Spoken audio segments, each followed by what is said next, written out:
Hi hello ನಮಸ್ಕಾರ ವೀಕ್ಷಕರೇ, ರಾಜೇಶ್ವರಿ ರುಚಿ ಚಾನಲ್ಗೆ ಸ್ವಾಗತ. ಇವತ್ತು ನಾವು ಉತ್ತರ ಕರ್ನಾಟಕದ ಸ್ಪೆಷಲ್ ರೆಸಿಪಿ ಆದಂತಹ ತಾಲಿಪಟ್ಟನ್ನು ಹೇಗೆ ಮಾಡೋದಂತ ನೋಡೋಣ ಬನ್ನಿ ವೀಕ್ಷಕರೇ. ಹಾಗಾದರೆ ಮಾಡುವ ವಿಧಾನವನ್ನು ನೋಡೋಣ ಬನ್ನಿ. ಮೊದಲಿಗೆ ಒಂದು ಬಾಣಲಿಗೆ ಒಂದು ದೊಡ್ಡ ಬೌಲ್ ಗೋಧಿ ಹಿಟ್ಟು, ಒಂದು ಸ್ಪೂನ್ ಜೋಳದ ಹಿಟ್ಟು, ಒಂದು ಸ್ಪೂನ್ ಅಕ್ಕಿ ಹಿಟ್ಟು, ಒಂದು ಸ್ಪೂನ್ ಕಡಲೆ ಹಿಟ್ಟನ್ನು ಹಾಕಿಕೊಂಡು ಕೈಯಿಂದ ಚೆನ್ನಾಗಿ ಮಿಕ್ಸ್ ಮಾಡಿಕೊಳ್ಳಬೇಕು.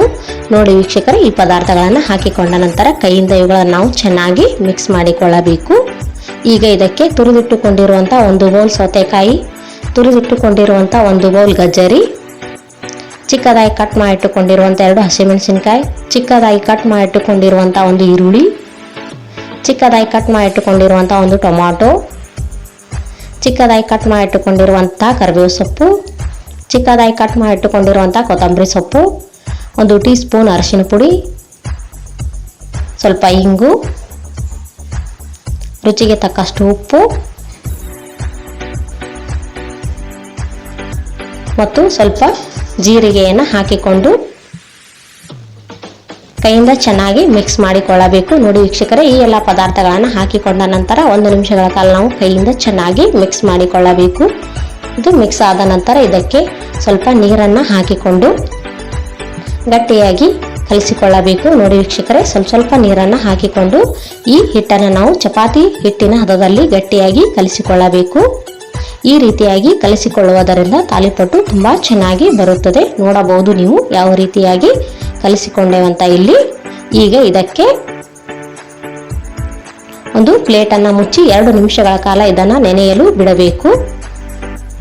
ನೋಡಿ ವೀಕ್ಷಕರೇ, ಈಗ ಎಷ್ಟು ಚೆನ್ನಾಗಿ ನೆನೆದಿದೆ. ಈಗ ಕೈಗೆ ಸ್ವಲ್ಪ ಎಣ್ಣೆಯನ್ನು ಹಚ್ಚಿಕೊಂಡು ಮತ್ತೆ ಚೆನ್ನಾಗಿ ಇದನ್ನು ನಾವು ನಾದಿಕೊಳ್ಳಬೇಕು. ಉಳ್ಳೆಯನ್ನು ಹರಿದುಕೊಂಡು ಕೈಗಳ ಸಹಾಯದಿಂದ ರೋಲ್ ಆಗಿ ಮಾಡಿಕೊಳ್ಳಬೇಕು.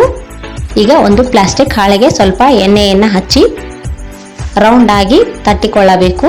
ನೋಡಿ ವೀಕ್ಷಕರೇ, ಈ ರೀತಿಯಾಗಿ ಪ್ಲಾಸ್ಟಿಕ್ ಹಾಳೆಯ ಮೇಲೆ ದುಂಡದಾಗಿ ತಟ್ಟಿಕೊಳ್ಳಬೇಕು.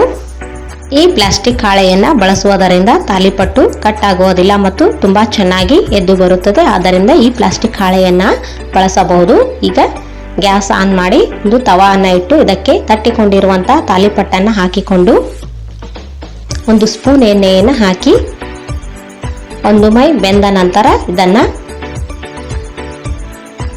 ಮತ್ತೆ ತಿರುಗಿಸಿ ಬೇಯಿಸಿಕೊಳ್ಳಬೇಕು. ನೋಡಿ ವೀಕ್ಷಕರೇ, 1 ಮೈ ಬೆಂದ ನಂತರ ಇದಕ್ಕೆ ಮತ್ತೆ 1 ಸ್ಪೂನ್ ಎಣ್ಣೆಯನ್ನು ಹಾಕಿ ಮತ್ತೊಂದು ಮೈಯನ್ನು ಚೆನ್ನಾಗಿ ಬೇಯಿಸಿಕೊಳ್ಳಬೇಕು. ಈ 2 ಮೈಗಳನ್ನು ನಾವು ಎಣ್ಣೆಯನ್ನು ಹಾಕಿಕೊಂಡು ಚೆನ್ನಾಗಿ ಬೇಯಿಸಿಕೊಳ್ಳಬೇಕಾಗುತ್ತದೆ.